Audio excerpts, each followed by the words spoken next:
Baik, saudara-saudaraku yang kekasih, pada saat ini saya ingin membagikan pengalaman iman berjalan dengan Tuhan dalam pelayanan penginjilan literatur pada waktu itu.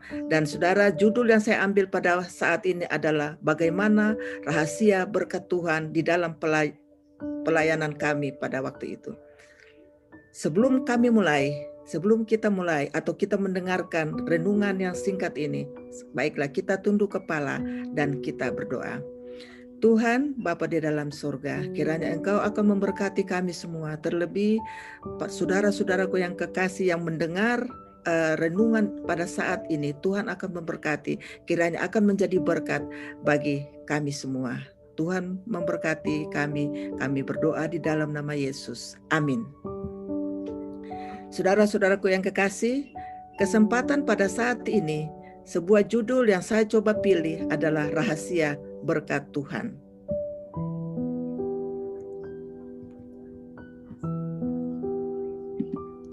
Inilah sedikit keluarga kecil saya yang saya ingin perkenalkan. Yang paling kiri atas adalah bapak saya dan mama saya. Bapak saya berasal dari Serui, Samuel Ayorbaba, dan mama saya adalah dari Toraja, Marta Sonda. Dan ini saya dengan Pak Hajo. Saya baru menikah dengan Pak Hajo pada waktu itu baru berusia 19 tahun ya. Dan Pak Hajo waktu itu 25 tahun. Dan di bawah ini adalah kakak yang pertama saya, Martin Ayorbaba, dan yang kedua adalah Luther Ayorbaba, dan yang ketiga adalah kakak perempuan saya, Yohana Ayorbaba. Inilah keluarga kecil saya.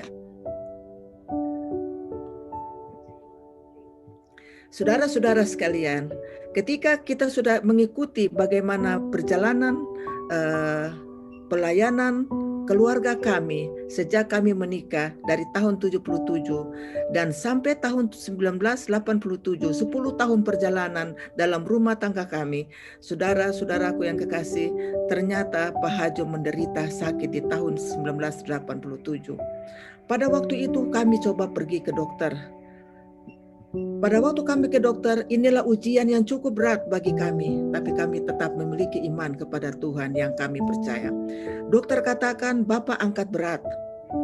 Karena setiap memegang sesuatu yang berat, Pak Hajo pasti jatuh dan pusing. Dan pada waktu itu dokter katakan, mungkin Bapak angkat air. Tapi saudara-saudara, bukan air, tetapi setiap hari Pak Hajo harus memegang tas Samsonite yang berisikan buku yang tebal-tebal, buku kesehatan yang dicetak oleh Indonesia Publishing House. Dari rumah ke rumah, selalu dibawa dari rumah ke rumah tanpa menggunakan kendaraan, harus jalan kaki dan naik turun mobil, taksi, hanya menggunakan taksi. Jadi tas Samsonite itu harus dijinjing dari waktu ke waktu. Saudara-saudara, pada waktu itu kami sudah bergumul. Ada sebuah stiker yang saya tampilkan pada saat ini. Di setiap doa selalu ada jawaban, saudara-saudara. Di setiap ketidakmungkinan selalu ada mujizat. Maka bertahanlah dan bersabarlah, karena Tuhan selalu ada bagi kita, dan Tuhan mengerti setiap persoalan, dan Tuhan mengetahui kekuatan kita sangat terbatas untuk menanggung segalanya. Inilah stiker yang menguatkan kami, saudara-saudara, bahwa sesuatu yang kemungkinan tidak mungkin, tetapi berjalan dengan Tuhan, ada mujizat yang akan terjadi. Saudara, pada waktu itu kami masih tinggal di rumah orang tua, ya, di Gajah Putih. Dan waktu Pak Hajo sakit, kami juga bergumul. Pak Hajo sudah katakan pada saat dia sudah jatuh sakit, dia katakan, Mama, saya sudah katakan bahwa Mama jangan berhenti. Karena saya sempat pegawai negeri dari tahun 77, saya pegawai negeri, dan pada tahun 83 ketika kami pindah ke Biak, saya minta berhenti dengan hormat dari Departemen Keuangan. Dan pada waktu dia jatuh sakit, dia katakan, Mama, saya katakan jangan berhenti.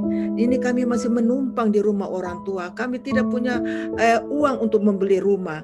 Tapi saudara-saudara lihat bagaimana Tuhan berkarya di dalam perjalanan iman kami berdua pada waktu itu. Jadi sudah jatuh sakit, saya katakan, Bapak, jangan Bapak ragu. Ada saya. Iya, nanti kalau Mama sakit bagaimana? Lalu Pak Hajo katakan, saya katakan sama Pak Hajo, tidak perlu ragu.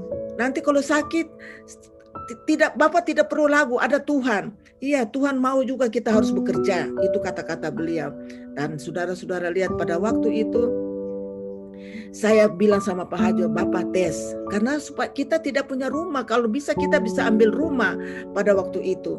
Dan tes untuk saya apa? Pikul buku. Saudara, pada waktu saya pikul buku di tangan kiri saya ini, saya bilang 1 tahun tes. Karena kalau saya sakit berarti saya tidak akan pikul buku lagi. Tapi saudara-saudara lihat pada waktu itu diizinkan oleh Pak Hajo. Saya beli tas ransel, lalu saya isi buku-buku besar, P3M, petunjuk modern kepada kesehatan, buku menu sehat, buku makanan sehat, tetap bugar sampai tua, dan buku-buku kesehatan yang saya lihat pada waktu itu laris, ya itulah yang kami beli.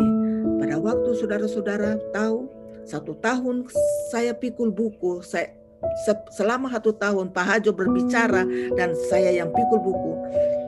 Dan saudara lihat, kaget pada waktu satu ketika saya mau mandi, ternyata ada benjolan di bahu kiri saya. Pada waktu Pak Hajo lihat ada benjolan di bahu kiri saya, dia katakan sama saya sudah bilang Mama, jangan lagi pikul buku, jangan lagi jual buku, karena nanti Mama sakit. Ini anak-anak masih kecil, saudara-saudara. Anak-anak kami masih umur-umur seperti ini, masih kecil. Yang tua baru 10 tahun pada waktu itu. Jangan Mama pikul buku, nanti sakit. Lalu saya bilang, lalu bagaimana? Ini anak-anak masih kecil, mereka mau makan apa? Dibesarkan dengan apa? Tidak ada masalah, ada Tuhan. Saya berani kuatkan beliau terus. Akhirnya saudara, kami tidak bawa buku lagi, tetapi saya pergi di kantor daerah. Saya borong majalah tua, saudara-saudara, pada waktu itu. Dan saya ingat kasir ABC pada waktu Ibu Pendeta almarhum Ibu Sugi yang didai. Dia katakan sama saya, Tante Hajo silakan lihat di gudang. Itu majalah-majalah kami sudah mau buang. Silakan lihat. Tapi kalau yang masih baru, Tante Hajo boleh bayar setengah. Benar, saudara-saudara, pada waktu itu saya pergi di kantor daerah, di bagian gudangnya, dan saya lihat ternyata banyak sekali majalah-majalah yang sudah mau dibuang pada waktu itu. Dan saya bersihkan, ambil itu, saya taruh di karton dan saya bawa pulang. Dan ada sedikit saja majalah yang masih baru, yang mungkin dibayar hanya setengah harga. Puji Tuhan, pada waktu sampai di rumah, saudara-saudara, saya bersihkan, dan saya bundel 5 biji, 1 ikat itu majalah untuk kami canvas, untuk kami jual. Dan puji Tuhan, saudara, Tuhan mendengar pergumulan kami. Sementara kami jalan dengan majalah tua ini, kami melihat ada promosi untuk lahan perumahan yang baru di Perumnas 2. Pada waktu itu kami coba mampir di promosi di kantor BTN pada waktu itu. Ada perumahan yang baru dibuka di Perumnas 2 dengan data-data harga 5 juta ya. Uang per bulannya adalah 1 bulan 40.000 pada waktu itu. Tetapi yang menjadi masalah adalah harus memiliki daftar gaji. Saudara, bingung kami tidak punya gaji, penjual buku tidak ada gaji, dan saya sudah berhenti dari Departemen Keuangan pada waktu itu. Problem lagi dalam keluarga kami, tetapi kami berdoa. Kami kembali ke kantor daerah lagi pada waktu itu, meminta pertolongan, siapa tahu ada pertolongan dari kantor daerah untuk Pak Hajo. Pada waktu kami ke sana, ternyata mereka cuekan. Tidak bisa, tidak ada gaji, ya tidak ada gaji. Tetapi saudara-saudara, ada satu hamba Tuhan, ya di ruangannya dia dengar keluhan saya di ruangan kantor pada waktu itu. Dia keluar dan buka pintu. Ternyata pendeta Mehue. Dia katakan, kalau untuk Pak Hajo, tolong tulis namanya di daftar gaji, saya jadi jaminan. Lalu saya ingat Ibu Mika Marunaya pada waktu itu. Dia langsung disuruh untuk bikin daftar gaji, dan nama yang paling terakhir adalah nama Pak Hajo untuk dimasukkan di dalam daftar gaji itu untuk mendapatkan rumah. Untuk kami bisa bawa ke BTN untuk mendapatkan rumah. Puji Tuhan, saudara-saudara, setelah daftar gaji sudah jadi, saya pergi keluar dari kantor daerah, berdoa dan ucap syukur sama Tuhan. Lalu kami pergi di kantor BTN. Saudara, pada waktu kami sudah kumpulkan dari hasil jual majalah, kami kumpulkan uang, kami ada jumlah 500.000 untuk uang muka.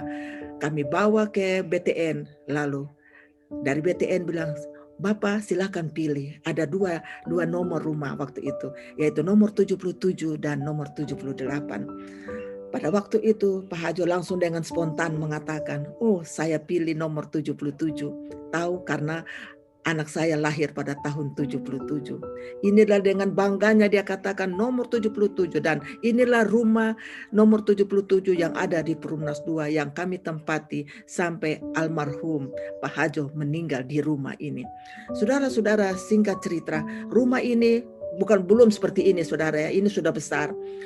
Bertipe 21. Jadi panjang ke belakang adalah 3, lebarnya adalah 7. Lebar memanjang dari sini ke sini adalah 7. Dan ruangan tamu adalah 3 kali 4. Dan dapur 1 kali 1,5.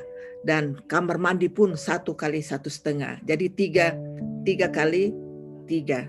Saudara, yang panjang ke belakang 3 dan lebarnya hanya 3. Jadi dibagi 2, 1,5, 1,5. Saudara tahu pada waktu sudah beres semua ini, saya beli krek untuk membatasi tempat tidur untuk anak-anak kami, anak 4 orang pada waktu itu. Ya karena yang tua masih tinggal bersama oma dan opanya di Gajah Putih, dan anak kami yang 4 orang tidur di satu tempat tidur dan dibatasi oleh krek, dan saya taruh kursi plastik ini hanya untuk kalau ada tamu datang. Lalu saya dengan Pak Hajo tidur di kamar yang kecil ukuran 1 kali 1,5, dan di sebelahnya adalah kamar mandi, karena yang 1 kali 1,5 itu adalah dapur, ruangan dapur. Tapi kami penuh kebahagiaan tinggal di dalam rumah yang kecil ini.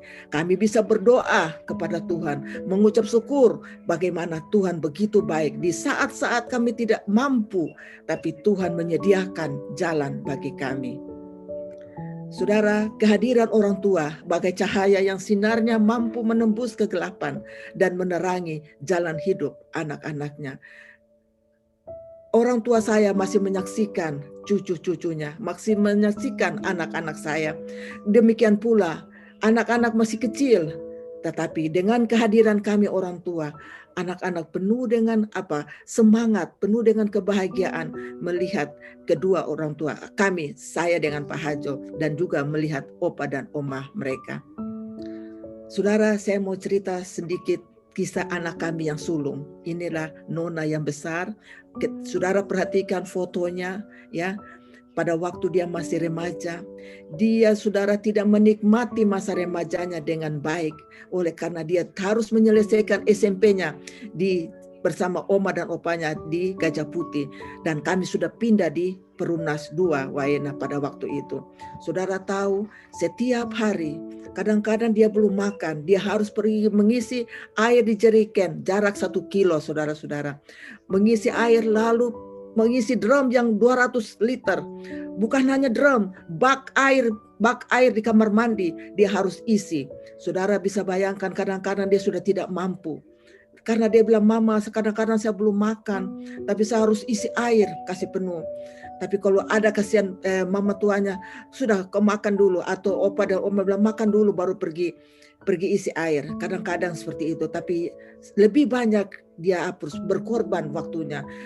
Habis pulang sekolah, kerja juga isi air. Sampai begitulah seterusnya, sehingga saudara-saudara lihat kulitnya masih remaja, tetapi oleh karena sengatan sinar matahari, dia harus bekerja, menolong kedua orang tua saya, oma dan opa dan mama tuanya, untuk kebutuhan di dalam rumah di Gajah Putih. Dan dia juga harus kerja keras untuk belajar. Dia teman-temannya ikut les, tetapi dia tidak sempat ikut les pada waktu itu. Tapi itulah saudara-saudara kemauan besar, dan dia berdoa, Tuhan kiranya cita-cita saya walaupun saya kerja setengah mati, tapi cita-cita saya Tuhan akan berkati sampai dia harus menggapai cita-citanya. Dan saudara tahu saat ini dia sementara sekolah S3 di IPB Bogor. Dan cerita ini saudara tahu, pada waktu tahun yang lalu dia menelpon saya sambil menangis. Mama, saya tidak sangka saya bisa sekolah. Kenapa? Lalu dia cerita kisahnya seperti ini. Pada waktu saya tinggal bersama opa dan oma, saya harus buat ini dan itu. Tetapi luar biasa Tuhan simpan berkat saya sampai mama dan bapak walaupun sudah tidak melihat, tetapi mama masih bisa menyaksikan bagaimana kasih Tuhan dalam perjalanan hidup saya ini. Saudara-saudara sekalian, bukan itu saja. Setelah pulang sekolah, mama tuanya harus suruh bikin es, harus ikat es. Lalu bukan hanya ikat es, bikin jualan gorengan untuk dibawa jual di sekolah, saudara-saudara. Jadi dia punya tenaga, angkat air, bikin es dan sebagainya. Tidak ada waktu untuk tidur, hanya beberapa jam pada malam hari. Tetapi Tuhan begitu baik. Tuhan menjaga nona kami yang sulung ini. Dan sekarang benar-benar kami melihat tangan yang tidak kelihatan yang luar biasa memberkati anak kami yang sulung ini dan adik-adiknya. Saudara, pada waktu kami sudah tinggal di Perumnas 2, kami sudah tidak ada gaji untuk membayar rumah Perumnas ini. Lalu bagaimana? Pak Hajo ini punya latar belakang ijazah guru.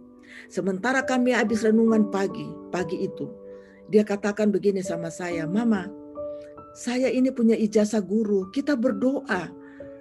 Siapa tahu di usia kikis umur saya ini, Tuhan menyediakan saya untuk menjadi seorang guru. Saudara, luar biasa. Di kikis umur saya ini, dia katakan, semoga Tuhan menyediakan lewat ijazah saya, ijazah SPG tamat tahun 70 di Kupang.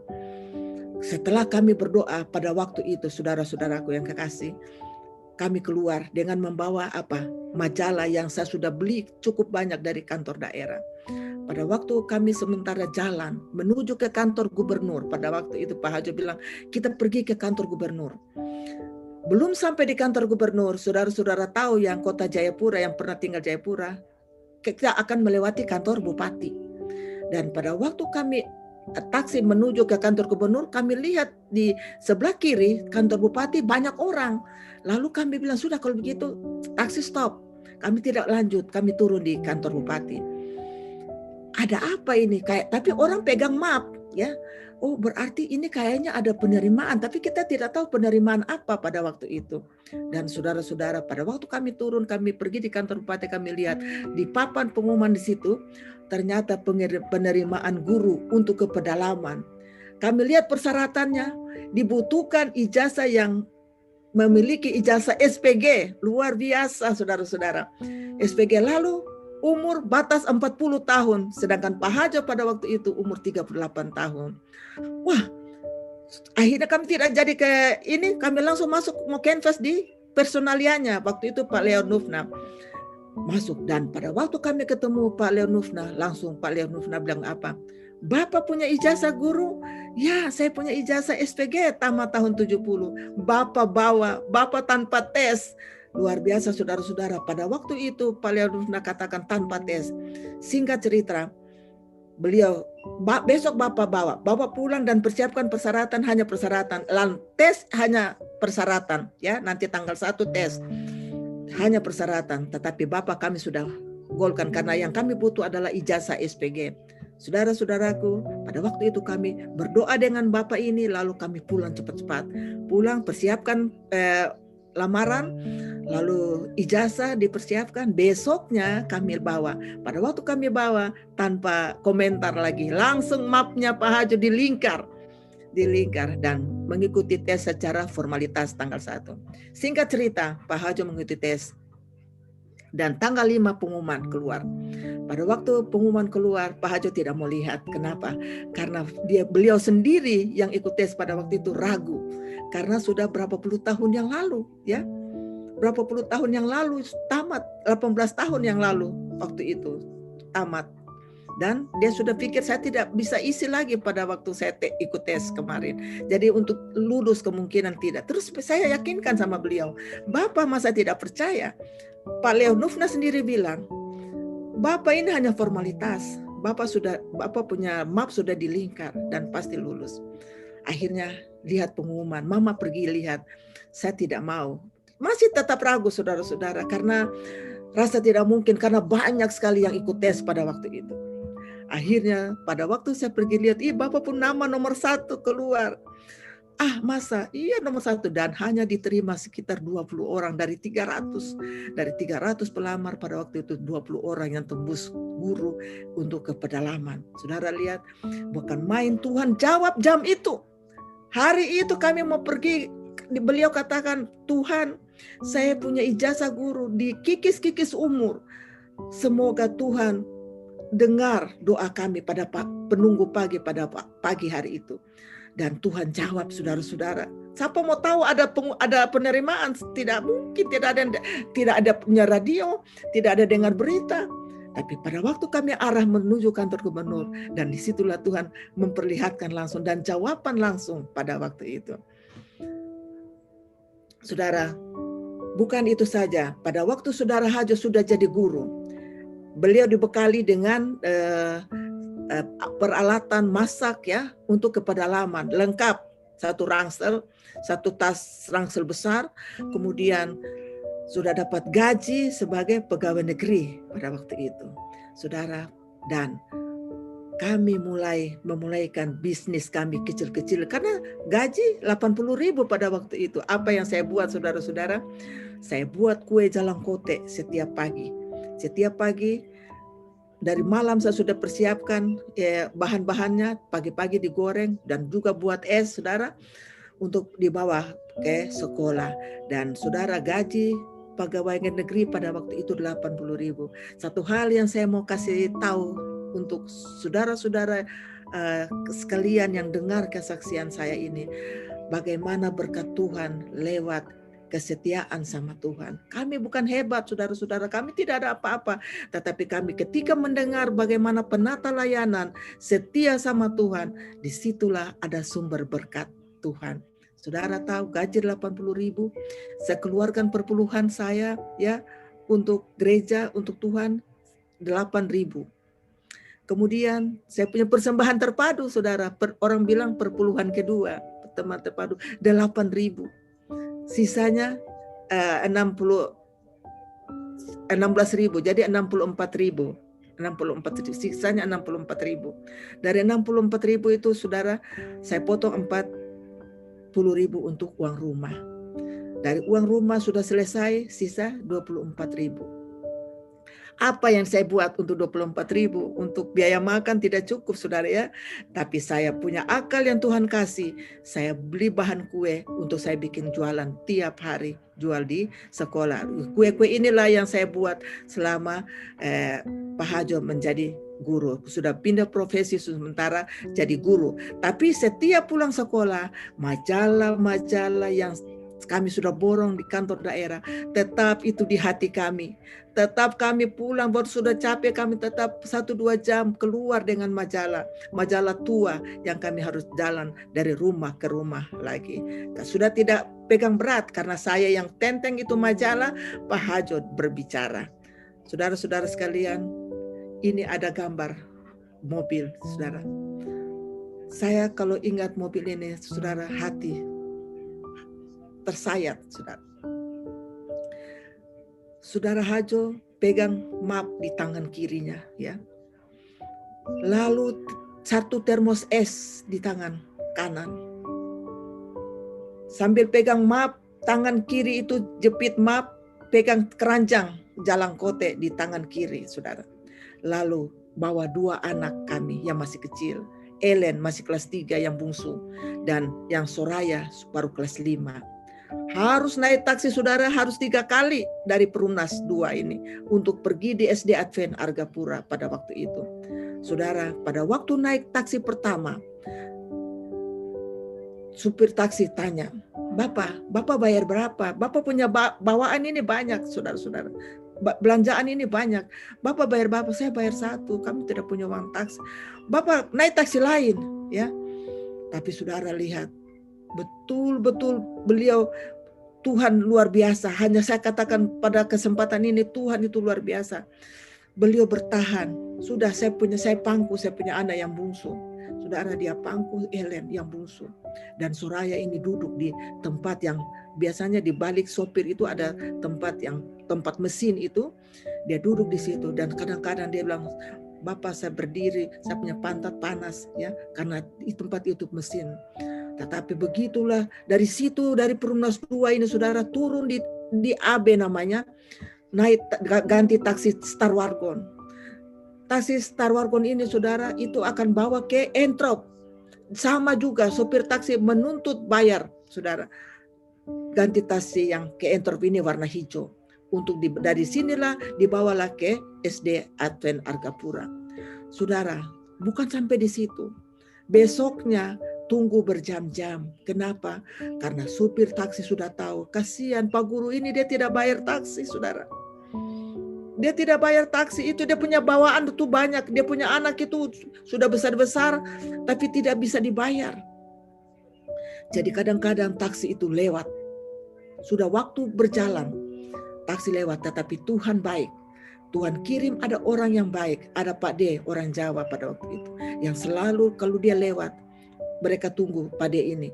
Dia lewat dan mereka ikut. Pak Ede ini sudah duduk, anak-anak duduk saja. Karena beliau sudah usia yang lanjut.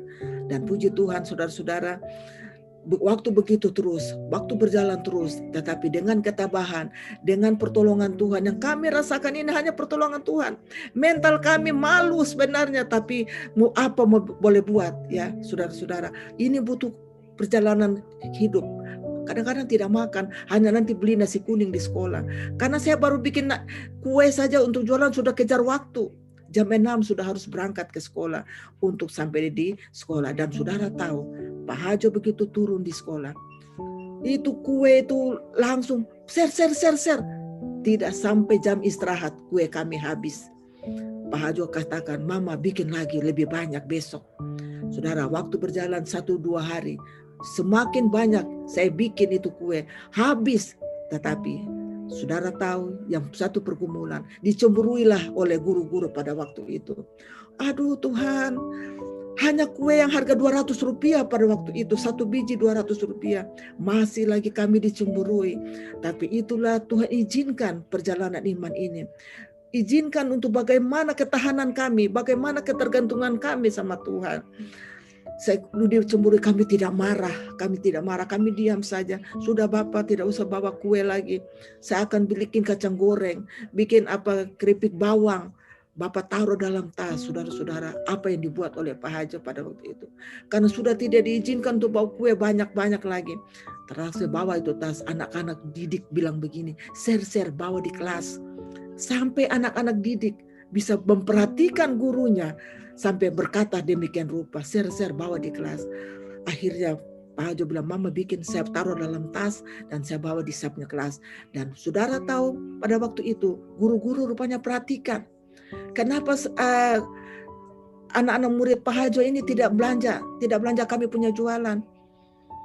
Mereka masih sibuk, masih sewot lagi untuk jelus sama Pak Hajo. Dan kami rasakan bagaimana berkat Tuhan. Dan saudara tahu setiap jualan kami habis, saya keluarkan modal saya. Dari modal itu sudah selesai, keuntungan itu saya keluarkan. Saya masukkan di celengan lagi saudara. Saya punya celengan dulu, biskuit Konggoan. Ya, biskuit Konggoan. Saya masukkan uang di biskuit Konggoan. Dan pada waktu sudah penuh, saya tidak tahu berapa lama itu penuh, saya coba tukar di Bank Mandiri. Pada waktu tukar di Bank Mandiri, saya masukkan dulu di kantong sarung bantal, kantung terigu, sarung bantal. Kemudian saya bawa dengan kain supaya agak ringan. Pada waktu sampai di Bank Mandiri ditukar, ternyata jumlahnya 400.000. Puji Tuhan, luar biasa. Mulai dari situ saudara-saudara, saya mulai coba menabung karena saya sudah pikir anak saya sudah mau SMA pada waktu itu. Nona yang besar sudah SMA dan sudah mau persiapan kuliah. Dari situlah kami berjuang terus, sambil majalah tua kami bawa dari rumah ke rumah. Tetapi pengalaman iman kami ini Tuhan menuntun kami terus. Jadi saudara, judul ini saya lihat ditulis di sini, kendaraan ini menjadi saksi bisu perjalanan iman kami. Luar biasa saudara. Dan melihat ketiga ayat 10, kita tahu semua ayat ini. Bawalah seluruh persembahan persepuluhan itu ke dalam rumah perbendaharaan supaya ada persediaan makanan maku, dan ujilah aku, firman Tuhan semesta alam. Aku tidak membuatkan bagimu tingkap-tingkap langit dan mencurahkan berkat kepadamu sampai berkelimpahan. Ini janji Tuhan, bukan janji Tante Hajo atau Ibu Orpa, bukan. Janji Tuhan bagi saudara dan saya. Tidak ada ayat yang dikatakan di dalam Alkitab yang suruh mencobai Tuhan. Tetapi Maleakhi 3 ayat 10, cobailah akan daku. Dia suruh coba, Tuhan suruh coba. Dan saudara sendiri akan lihat. Dan inilah yang kami saksikan. Pak Hajo ya sudah guru, gaji 80.000 saudara pada waktu itu. Tapi kami bahagia, senang. Sudah tidak jual buku seperti yang lalu karena sudah tidak mungkin lagi. Setiap pegang berat pasti pusing, dan batas 13 tahun kredensi yang tercatat di kantor Uni Timur ya. Kredensi full time, kredensi full time hanya 13 tahun. Dan kami rasakan ini sampai hari ini saudara-saudara. Saudara, rumah sejarah bagaimana Tuhan memimpin kami keluarga. Saudara lihat ini rumah Perumnas 2, ini depannya bagus saudara, tapi inilah di dalamnya saudara lihat yang aslinya ya. Ini pintu ini kalau dibuka harus buka pelan-pelan baik-baik karena hanya triplet, kalau tidak sudah terlepas, orang bisa masuk gampang saudara. Tidak ada pagar ini saudara.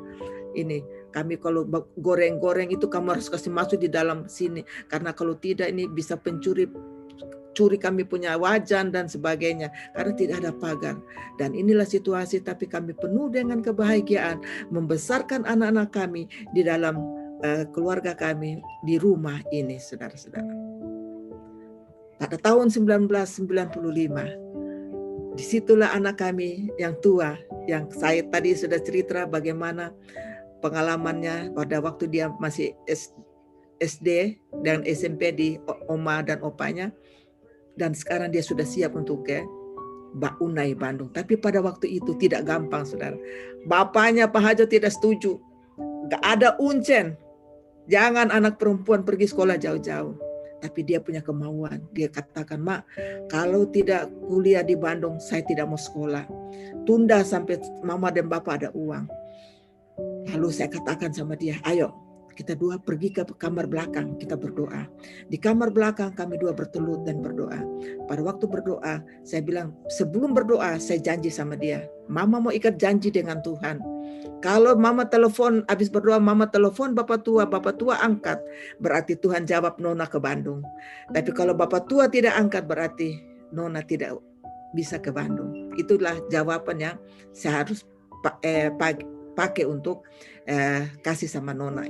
Pada waktu kami berdoa, benar, kami ke kamar belakang, kami berdoa. Saya bilang, Tuhan, anak kami mau ke Unai. Kami tidak punya uang Tuhan. Saya buka tangan saya seperti ini. Kami tidak punya uang Tuhan, tetapi Tuhan akan memberkati kedua tangan saya untuk menyekolahkan anak-anak ini. Amin. Dan pada waktu itu saya pergi ke kantor Telkom untuk interlokal. Interlokal, saya coba telepon kakak saya. Pada waktu telepon, kakak langsung angkat. Langsung saya bilang, oh Nona, kau berangkat. Karena mama sudah janji kalau bapak tua angkat berarti Nona harus ke Bandung. Dan benar, saudara-saudara, miliki impian yang tinggi. Sebab impian akan membangkitkan motivasi kamu untuk bertindak. Saudara, masa depan adalah milik mereka yang menyiapkan hari ini. Sedikit gambaran dua rumah yang berbeda. Rumah yang sama, posisinya sama ini saudara, di Perumnas 2. Ini rumah yang lama dan ini yang setelah Pak Hajo meninggal ya. Pada waktu saya mau cerita rumah lama ini di tahun 1997 saudara. Dua anak kami sudah ada di Unai, yang tua dan yang kedua yang sekarang di Inggris ini sudah ada di Unai juga. Pada tahun 1997 di bulan November, tanggal 13 November, satu sejarah peristiwa yang bersejarah di dalam keluarga kami. Datanglah seorang polisi bersama petugas BTN dengan membawa sebuah alat untuk ditempel seperti meterai, ditempel di dinding yang berwarna putih ini. Bertuliskan di bawah pengawasan BTN. Kami kaget, ditonton oleh banyak tetangga. Saudara, ini kan rumah Perumnas, tetangga kiri kanan kami. Tapi hanya satu-satunya rumah Ibu Hajo, Pak Hajo yang tidak bayar lunas pada waktu itu. Sedangkan kami setia sama Tuhan, saudara. Tapi saudara lihat, pada waktu polisi dengan petugas BTN datang, tanya sama Pak Hajo, kami berikan waktu kapan Pak? Berapa lama Bapak bisa menyelesaikan? Utang kami pada waktu itu cuma 1.200.000. Lalu Pak Hajo katakan, oh kasih waktu saya 2 minggu. Oke, tanda tangan di surat itu yang dibawa untuk kredit kami, untuk utang kami 2 minggu. Sudah, ketika mereka pulang, saudara-saudara, apa yang kami buat? Kami masuk ke kamar. Hari itu hari Rabu sore. Kami masuk ke kamar. Kami mau bertelut dan berdoa. Sebelum bertelut saya bilang Pak Hajo, begini, Bapak tunggu. Saya ambil saya punya kwitansi perpuluhan saya di laci yang saya sudah simpan. Kwitansi terpadu saya pegang itu kwitansi dan kami bertelut dan berdoa. Pada waktu doa Pak Hajo berdoa, Pak Hajo cuma doa pendek. Tuhan, kami datang kepadamu. Kami menyerahkan, rumah ini sudah didatangi oleh polisi dan petugas BTN. Kalau saja kami tidak bisa membayar rumah ini, kemana kami harus pergi Tuhan? Itu doa Pak. Sedangkan 2 anak ada di Unai. Dan di tangan kami ini adalah kwitansi perpuluhan dan terpadu kami yang kami sudah komitmen dengan Tuhan. Kami sudah bawa kepada Tuhan. Kami tuntut janji Tuhan. Amin. Saudara, pada waktu amin itu masih sekitar 5:30, jam 5 lewat. Petugas pulang itu sudah sore. Lalu Pak Hajo bilang begini, Mak, kita pergi cepat ke malam Rabu, hari Rabu malam. Saudara, pada waktu itu di tempat keluarga Gerungan, kami bergegas siap pergi jalan. Sambil pikiran, kira-kira apa yang Tuhan mau kasih sama kami ini. Sudah terdesak ini, karena waktu ini 2 minggu diminta. Kira-kira apa Tuhan? Tapi kami jalan saja, kami jalan kaki, pergi di Perumnas 1 tidak jauh. Sampai di sana keluarga Gerungan sambut kami. Wah, tumben ini datang tempo Pak Hajo dengan Ibu. Oh iya, tidak apa-apa, kita datang masih tempo karena jalan kaki. Ya. Pada waktu kami sudah duduk sambil berpikir-pikir, tidak lama datanglah saudara Simon Kamban, teman penginjil literatur yang Pak Hajo latih jadi penginjil literatur kredensi, sampai hari ini beliau pensiun dengan kredensi. Luar biasa, Pak Simon Kamban namanya. Lalu datang. Lalu saya menyapa saudara Kamban ini. Hei saudara Simon, saya bilang. Tumben datang hari Rabu malam, biasanya hanya di hari Sabat. Lalu saudara Simon bilang begini, iya saya datang Ibu Nus, dia panggil Pak. Saya datang Ibu Nus karena saya mau cari Pak Nus. Langsung saudara-saudara lihat saya pukul pahanya Pak Hajo. Saya bilang, Bapak, Tuhan sudah jawab. Padahal saya belum tahu ini apa yang Pak Simon, saudara Simon mau bicara ini. Langsung saya sambung, cari Pak Nus untuk apa? Lalu dia bilang, iya saya cari Pak Nus karena tadi siang saya di kantor daerah, saya packing buku banyak. Kita mau ke Serui, tapi saya pikir-pikir siapa yang saya mau ajak. Padahal dia sudah tahu Pak Hajo ini sudah jadi guru. Aduh luar biasa Tuhan ajaib saudara, jawab dan itu juga. Akhirnya saudara-saudara tahu, saya langsung bilang Pak Hajo, sudah besok minta izin di kepala sekolah, lalu berangkat dengan saudara Simon. Pas besok ada kapal untuk ke Serui. Saudara lihat luar biasa ajaib Tuhan. Dan besok beliau bawa surat itu dari BTN, itu ACC langsung dari kepala sekolah dan berangkatlah mereka. 2 minggu mereka sudah pulang saudara-saudara. Mereka sudah bawa berapa? 5 juta penjualan. Dan saudara tahu pada waktu bawa 5 juta penjualan itu, 2,5 juta milik kita, 2,5 juta ke uang buku. Lalu kami pergi ke kantor BTN. Hebat Pak Hajo ini, hebat memang orangnya luar biasa. Dia bilang, Mak jangan dulu kita kasih uang, kita canvas dulu. Jadi dia canvas lagi, masih laku buku 3M yang harganya 750.000. Pada waktu kita canvas dulu langsung, Pak saya mau selesaikan saya punya utang. Setelah Pak Markus, kepala BTN waktu itu, Pak Markus namanya. Pak, saya mau selesaikan saya punya utang tunggakan ya. Oh iya, mana ini? Tapi Bapak ini sudah beli buku harga 750.000. Lalu jadi ini uang inilah yang saya mau bayar utang saya Pak, yang uang buku yang Bapak sudah beli ini katanya. Pak Hajo bilang, jadi 750 hanya uang ini saya sudah maksimal demikian rupa Pak, tapi tidak ada lagi. Oh mana tunggakannya? Dia langsung kasih lunas semuanya yang 1.200.000. Pak Hajo bawa ini di kasir. Pada waktu dibawa di kasir, kami tidak tambah uang, jadi hanya 750.000 dari 1.200.000 masih ada diskon lagi dari sekian ratus ribu. Luar biasa, saudara. Lihat bagaimana Tuhan itu bisa buat sekejap, ya, bisa buat yang tidak pernah kita ada dalam pikiran kita. Tuhan jawab detik itu juga. Luar biasa berkat Tuhan pada kami pada waktu itu. Allah bekerja dengan sangat baik dan teratur. Allah kita tidak tidur, Dia selalu memberikan yang terbaik. Saudara, ini ruangan ini adalah ruangan ini sekarang yang baru. Ini ruangan yang dulu, yang lama, waktu Pak Hajo masih ada. Tetapi saudara, saya mau cerita, ini tidak ada plafon saudara ya. Ya, ini yang sudah 4 tahun setelah Pak Hajo meninggal, rumah ini jadi, saudara. Dan saya mau kasih tahu pada waktu malam terakhir, beliau katakan begini sama saya, Mama, saya mau bilang Mama, saya bahagia sekali. Saya kaget saudara-saudara, kata-kata ini tidak pernah dia keluarkan. Tapi malam itu dia kasih keluar. Saya bahagia sekali. Terus saya bilang, bahagia kenapa Bapak?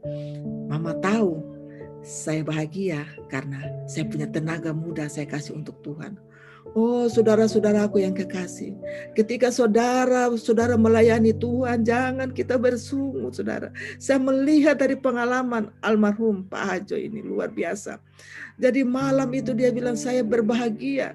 Saya punya tenaga muda dikasih untuk Tuhan. Jadi sama dengan 1/10 kita. Yang bagus-bagus, yang utama itu kasih untuk Tuhan. Yang berikut untuk kita, carilah dahulu kerajaan surga dan kebenarannya. Ini adalah ayat kesayangan yang beliau selalu canangkan. Carilah dahulu kerajaan surga dan kebenarannya, dan yang lainnya Tuhan akan tambahkan. Saudara, lihat bagaimana cara Tuhan. Kita tidak bisa berpikir dengan matematika kita, tidak bisa. Tapi kalau kita berjalan dengan Tuhan, utamakan Tuhan, Tuhan dia kasih lengkap saudara. Jadi yang saya tabung-tabung cuma dapat 400.000, sedangkan uang kuliah di Unai pada waktu itu 4 juta saudara. Dari 2 juta naik jadi 4 juta. Saya pikir-pikir Tuhan yang tambah itu nol yang di belakangnya itu. Karena pikiran dan matematika manusia tidak ada uang. Dari mana ya Tuhan, itu luar biasa. Tapi Tuhan dia lengkapkan anak-anak ini bisa selesai dengan baik. Prinsip Alkitabiah. Yang pertama saudara-saudara adalah persepuluhan adalah persembahan kudus, Imamat 27. Ayat 30. Yang kedua, persepuluhan adalah milik Tuhan, Imamat 27 ayat 30. Yang ketiga, Allah menjadi yang pertama bagi orang percaya, Kejadian 28 ayat 20 sampai 22. Amsal 3 ayat 9 sampai 10. Saat ini yang ketiga, poin ketiga sama dengan apa? Carilah dahulu kerajaan sorga dan kebenarannya, dan yang lainnya akan ditambahkan kepadamu. Allah menjadi yang pertama bagi orang percaya, saudara. Jangan pikir diri, jangan pikir dulu yang lain-lain. Saudara tahu yang saya bagi tadi, saya punya keuangan itu dari 80.000, sisa 24 kan, tidak ada untuk makan, tidak cukup, ya. Tetapi dengan iman kita berjalan dengan Tuhan, dan Tuhan tunjukkan sampai sehari ini saya bisa menyaksikan kasih Tuhan untuk menjadi berkat bagi kita semua yang mendengarkan kesaksian ini. Barang siapa yang setia dalam perkara kecil, ia setia juga dalam perkara besar. Dan barang siapa tidak benar dalam perkara kecil, ia tidak benar juga dalam perkara besar. Jadi jikalau kamu tidak setia dalam hal mamon yang tidak jujur, siapakah yang akan mempercayakan kepadamu harta yang sesungguhnya? Lukas 16 ayat 10 sampai 11. Saudara-saudara, inilah sedikit gambaran keluarga kami, ya. Jadi saudara, setia dari perkara yang kecil. Kecil, saudara. Jangan tunggu besar. Jangan, saudara-saudara. Besar itu tidak mungkin kita akan lakukan. Tetapi dari yang kecil, saudara, Tuhan akan kasih yang besar. Dan ketika Tuhan kasih yang besar, kita sudah belajar mengatur dari yang kecil. Dan sekarang saya mau saksikan bagaimana kasih Tuhan dalam keluarga saya ini. Saya memiliki 5 orang anak, kami memiliki 5 orang anak. Dan 5 anak mantu. Dan 11 orang cucu. Saya mulai dari ini Nona yang tadi yang kerja keras waktu SD, saudara, luar biasa. Ketika tahun lalu, dia telepon sambil menangis dan dia ceritakan pengalamannya pada waktu dia tinggal dengan oma dan opanya. Saya sendiri kaget, saudara. Kenapa? Karena dia tidak pernah cerita. Saya pikir damai-damai saja, aman-aman saja, ya, hanya pergi sekolah, pulang, belajar, makan dan sebagainya. Tapi ternyata dia kerja keras dari masih remaja. Dan sampai dengan kami pun, dia SMA, dia tidak pernah diam, saudara.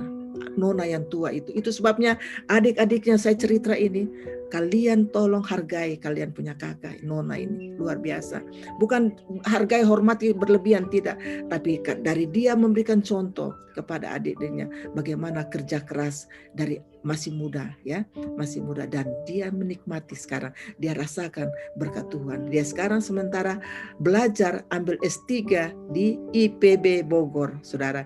Dia tugas di Unpati Ambon, dosen sebagai dosen MIPA di Universitas Patimura Ambon, dan suaminya Niki Hetelesi juga sebagai dosen swasta dan memiliki 2 orang anak. Dan saudara, ini yang kedua, inilah anak kami yang kedua yang sekarang berada di Inggris, dosen UNCLAP kasih sekolah di Inggris dan sekarang diambil S3 di Inggris, saudara, luar biasa.